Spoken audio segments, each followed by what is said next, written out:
Thanks for tuning in. I'm Tommy Campbell. I'm still bald, still in my basement, and still laughing at the latest from smooth-brained book banner Marjorie Taylor Greene, who used President's Day to pitch what she called a national divorce for America with a tweet typed with her spork feet between erratic CrossFit workouts and pretending to avoid certain aisles at Target.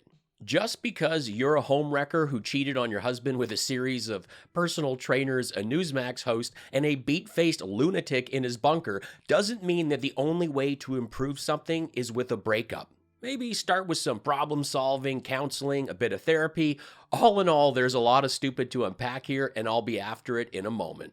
Canada is coming too. Iran and Iraq. They will all join forces against my eagle. But they won't see, in their arrogance, the traps that they are about to run into. Traps have been set, and I told you many things are going on in the waters. Yes, according to false prophet Julie Greene, God told her Canada is joining forces with Iran and Iraq to have a go at the USA, but God is so powerful that he's already gone to Home Depot to build booby traps along the border, so when they're creeping into America, they better be sure to watch out for God's bucket of water over the door or those pesky rakes on the ground ready to flip up and knock the maple syrup out of your hands. Also, what's going on in the waters is a lot of chemicals thanks to Donald Trump getting rid of regulations. It is pouring MAGA tears. Marjorie Taylor Greene wants her red states to Josh Hawley and make a run for it, and I have a laugh with the latest and stupid from Marjorie, her appearance on Hannity, who has yet to address his text messages, and by popular demand, I have a hilarious new, genuine page from Lauren Boebert's book, My Bonkers Bobo Adventure is Loved by Thousands, and this is a really fun one, so stay tuned for that and more.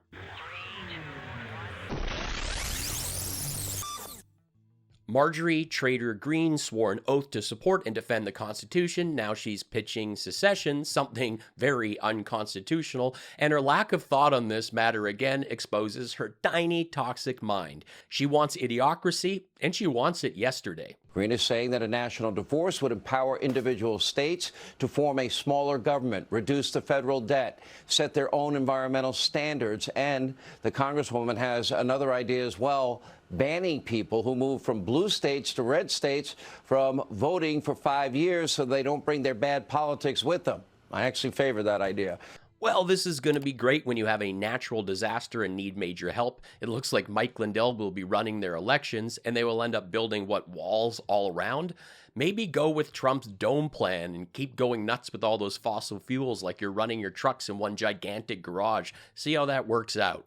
And in my life, in my world, all of my friends are regular Americans. Everyone I talk to is sick and tired and fed up of being bullied by the left, abused by the left, and disrespected by the left. Democratic-leaning blue states tend to be wealthier and pay more to the federal government than they get. In contrast, Republican-leaning red states tend to have less wealth and receive more federal government funds than they pay. In the Money Geek ratings, 7 of the 10 most dependent states are considered red states. So you want a divorce, and your plan is to take the states most reliant on federal funding with you?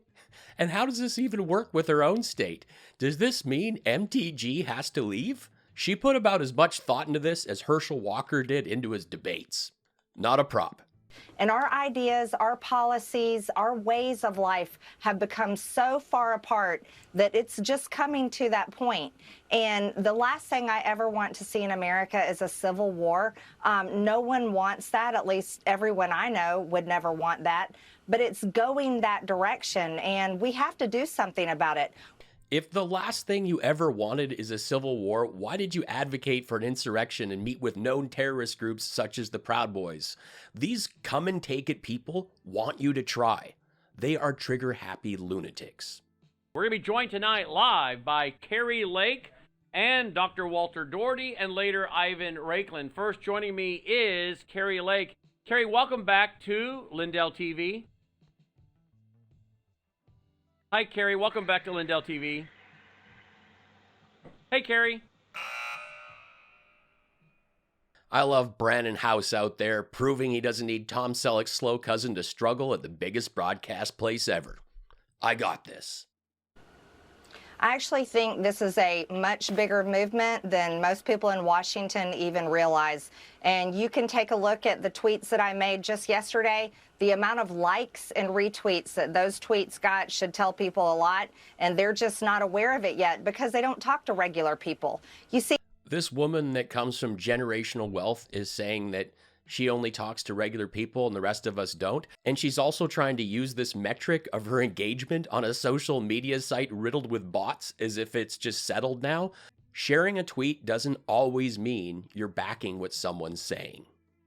The guy who uses a key all day but never opens a door tweeted, I hope you had a great President's Day. I'm looking forward to the day where we can have one that will actually put America first again. Naturally, I replied, so much wrong with this facepalm meme you're so eager to share, from the missing apostrophe to the America last, corporations first, Epstein dance bro forcing himself on a flag that's about to be less stars and stripes and more dollar store orange spray tan and ketchup.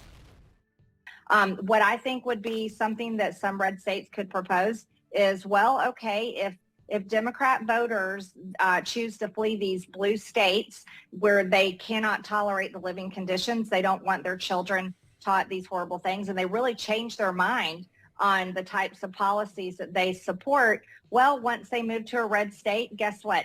Maybe you don't get to vote for 5 years. You can live there, you can work there, but you don't get to bring your values that you basically created in the blue states you came from by voting for Democrat leaders and Democrat policies. Why are these bonkers people always going on about values when they have none? And what happens when you get transferred to a job in a different state? What happens when you're in the services and you get stationed in that state? Do you just give up your right to vote and participate in democracy? This is American Taliban stuff, MTG. Nuclear is so devastating that we don't even want to talk about it. And that was a word that was never supposed to be mentioned. You have two N-words, neither of which should ever be mentioned. I said that once. I said, oh, what a terrible thing to say. No. You have two N-words. You know what the one is, but the other is the nuclear word. Not supposed to ever be mentioned. Ever, ever, ever. It's mentioned every single day now. These are the people who want to ban books in schools. There is one bad N-word, Donald. Don't try and equate the nucleus of an atom or cell or the energy released during fission or fusion or the weapons that use nuclear energy to an extremely hateful word.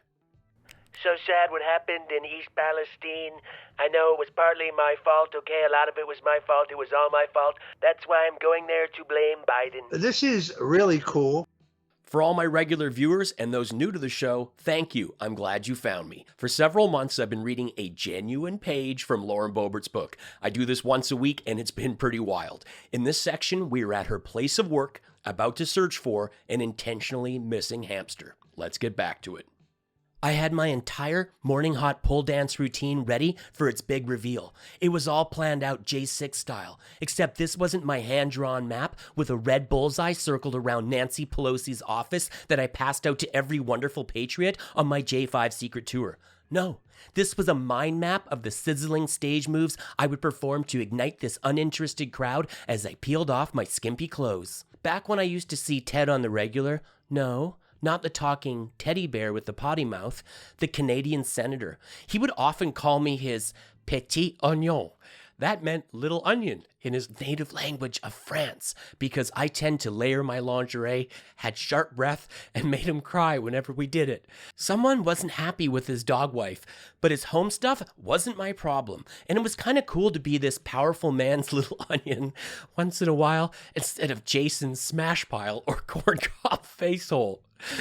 Well, you could barely hear any music because DJ Johnny D was busy fighting with Jason with the Y, and we were officially on a dance break, so I had to go with the tunes playing in my mind speaker. The opening notes to Pour Some Sugar on Me strummed my brain cell, and I steadied the brass beauty for a spin while showing restraint because Mountain Dew was in the pocket of my Levi Red Tab cutoffs, and hamsters don't bend.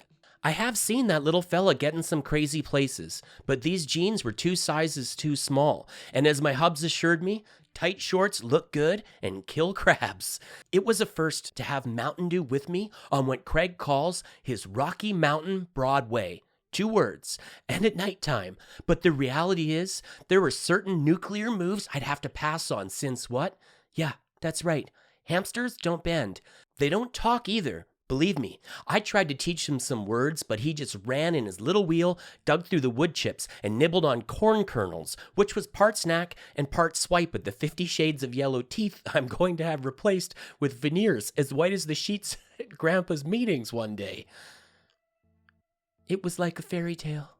If you've enjoyed this genuine page from Low Rent Booze Burp's latest book, let me know in the comments, and I'll see about reading another sometime soon. I need your help. Please make sure you have my notifications on. It is something small that really helps out YouTube creators such as myself and allows you to catch my videos as soon as they come out, whether it's on my regular schedule or not. Thank you so much. I can honestly say I don't understand this channel. It's not news and it's not funny. MAGA tears. Constant investigations for 4 years of Trump. That never happened. It was all just a figment of your imagination. MAGA tears. Tommy, you are the picture of white privilege. MAGA tears. Joe Biden even said in 2020 that the Democrats have the greatest fraud scheme in history. The video is on YouTube. MAGA tears. Thanks for all who voted. The fighter you chose was Dollar Store Kenny Powers. Yes, I misspoke on my last video. Dominion filed the lawsuit in 2021, not 2001. Sorry. Thanks so much for watching. Help me out by sharing this video and following me on social media. This costs you nothing and makes a huge difference.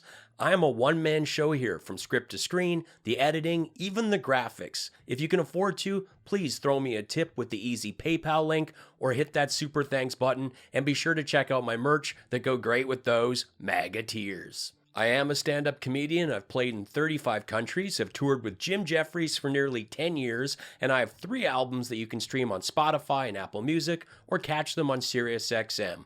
Thanks for watching. Life's short, be cool, be kind, take care.